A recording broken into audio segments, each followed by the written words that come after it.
Okay, fellow Pan America owners or bike enthusiasts, I haven't done an update for a while because there's nothing really to report, but now there is. Several things have happened.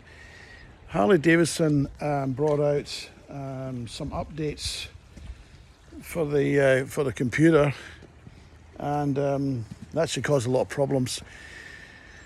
So some of the problems were that it would be going into you couldn't change the ride modes. You got an engine warning light coming up. The suspension wasn't. We just got to full high setting and wouldn't come down, and the engine management light came on, and there was several things. It was intermittent. It wasn't doing it all the time, but it was annoying enough to make it an issue. The guys at East Coast Harley Davidson, like I've said before many times, they're problem solvers. They were very, even though they said that none of the other Harley Davidson weren't really acknowledging it or whatever. So what's happened is that they've taken, they took the bike in, they took all the updates off, went back to scratch, reset everything, and the issue was, I was explained briefly, was that the switchgear on the left and the switchgear on the right weren't talking to each other, but now everything's tip top. So if you've had the new update in the last month or so and you're getting these problems, take it into your dealer. They've now got a fix for it, and it turns everything back to how it should be.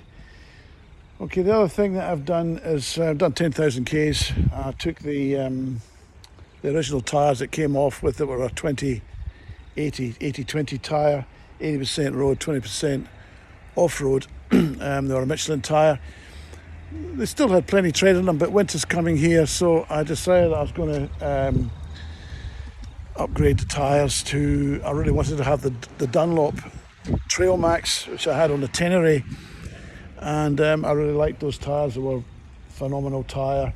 But due to COVID and all the shit that goes with it, I wasn't able to get those tyres, even though I'd waited. I put my order in a good 6 months before it was due. They just couldn't get them.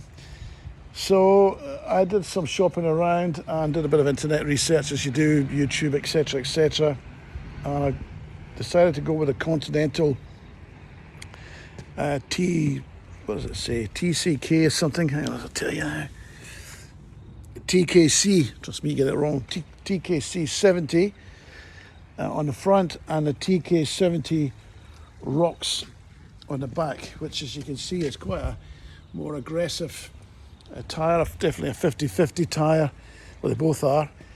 What I learned about these tyres is that they're a dual compound, which is great, which means that on the centre of the tyre you can feel it's quite hard and fairly smooth. And as you roll your hand so noticeable onto the side of the tyre, it becomes really sticky. So they're actually really good in the wet. Very good in the wet, surprisingly good in the wet. They're supposed to have a long life, but we'll see. The first 100 Ks or so, I thought, these are not going to be any good. They just didn't feel right. But once I'd taken that skin off, maybe 200 Ks if I'm being honest, taking that skin off them and that shiny, hard sort of plasticky film they have on them, and now I've got down to the stickies. They are really, really good. I mean, I'm right onto the edge of those tyres now. Again, I'm back to riding it like I stole it, really enjoying it. I can't fault this bike really. All right, there's been a few teething problems with electronics, which everybody's experiencing, but obviously Harley Davidson are on top of it, and you know, keeping the updates coming.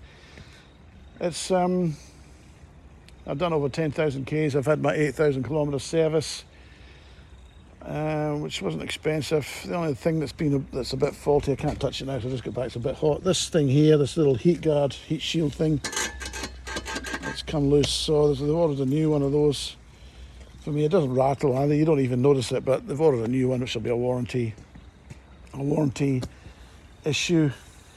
Everything else on the bike is going really well. I added a helmet lock. It really should have come with a helmet lock. This isn't actually that great, but it's better than nothing. Anything else? Of course, I put the soft luggage on. which I really like because you can, when there's nothing in it, you can squash all the air out of them and flatten them right up, and you would barely notice that they were there. And if you're off-roading and you've not got much luggage in them, you fill them up with air and close them off because they're airtight. You've got like a natural pillow. So if you tip it over, which is highly likely, if you're having fun, it's easy to tip over, like anything.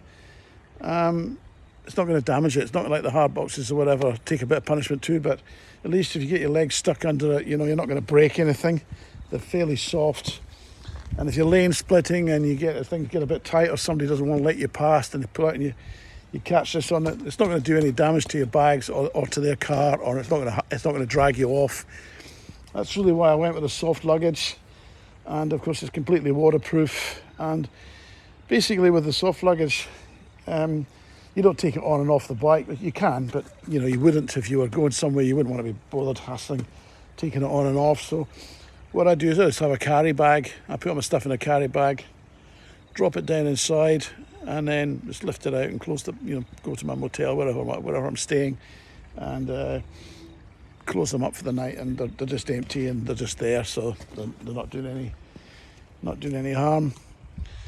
One thing was they do, Harley Davidson, if you are changing your tyres up to a 50-50 tyre and you get it fitted at the dealer, they will put a remap in it that dials down the power a little bit because of the chunky tyres, but these are not knobblies, so they had done it originally when I had them fitted without me knowing, but I told them to put it back to the way it was because they're not knobblies. They are 50-50 tyre, but they're not knobblies, and I don't want it power dialed down. I want it power dialed up, if anything. So yeah, that's it. That's the update. The bike is going really, really well, apart from those little teething problems. The guys at East Coast have been really good. Communication with Harley's been good. The feedback's been good. The servicing again was good. It's 8,000 kilometres service, which just really, I think it was just an oil change and a bit of a check over. I don't know if they did that much to it. It wasn't particularly expensive. So yeah, I'm still in love with this bike. I'm really enjoying it, and I know there's a lot of people dogged them when they first came out. It'll be crap and everything, but they're one of the fastest Harleys on the road, and they handle better than anything else on the road. They're in the Harley Davidson bracket anyway, and they're right up there with all their major contenders. And it draws a crowd everywhere I go. I was having breakfast this morning, and a guy came in and he'd been looking at one and wanted to get some feedback on it from an owner, and I was fairly honest with him about what I thought, which a 10 out of 10 rating really. And he thought, if we talked about what extras would work and what were waste of money and blah blah blah. So apparently the 22 model is quick shifter ready. So as in New Zealand dollars, it was about $420 odd or something to have a quick shifter fitted. I got one in for this, but there wasn't the wiring harness wasn't on this, as this was one of the first ones. Not that it matters, I don't really need a quick shifter, but I thought I've never ever used a quick shifter, but I thought, well, I've tried traction controls and all these new for me too, I'll try that. So the quick shifter would go down in there, but it doesn't on the 2021 models. So that's a little bit of a drawback, but that's, it's neither here nor there to me. As I don't, the gearbox is so smooth and so swift anyway, and that's what I'm used to, so I'm quite happy with the way it is. Yeah, so there you go, that's your update. That's my update really for how things are going with my Pan America. I'm liking the Continental tyres. I'm glad I chose them. Although the tyres it came with were very, very, very good. I've no complaints. They're real sticky and on the road. I never really did much. I did a couple of gravel roads. I didn't really do much off-roading, and I haven't done much off-roading on this bike.